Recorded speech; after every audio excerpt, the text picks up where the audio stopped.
Nung gabing yon, nagdesisyon ako. Ititigil ko na. Hindi dahil may sasalo agad sa amin. Hindi dahil may siguradong pera.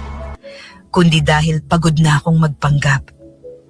Pagod na akong maligo gabi-gabi na parang gusto kong kuskusin ang sarili ko hanggang mawala ang lahat.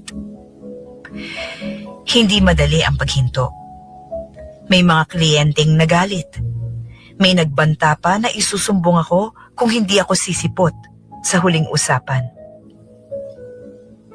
Nanginginig ako noon. Pero sa likod ko, nandoon si Mama. Nandoon si Adrian. Tinapos ko ang semester na halos wala ng tulog.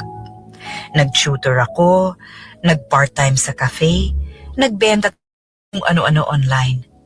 Totoong produkto na.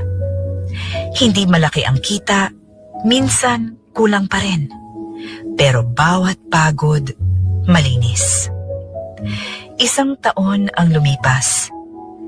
Nakatayo ako sa entablado. Nakatoga. Nanginginig ang kamay ko habang tinatanggap ang diploma ko.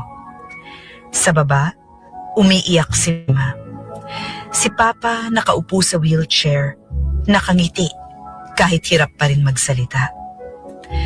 Habang nakatingin ako sa kanila, may bumalik na alaala ng mga gabing umiiyak ako sa banyo. Ng mga gabing gusto ko nang sumuko. Pero nandito ako. Hindi pa tapos ang utang. Hindi pa kami mayaman. Hindi pa rin madali ang buhay. Pero hindi na ako nagtatago. Nilunok ko ang pride ko noon para sa pamilya.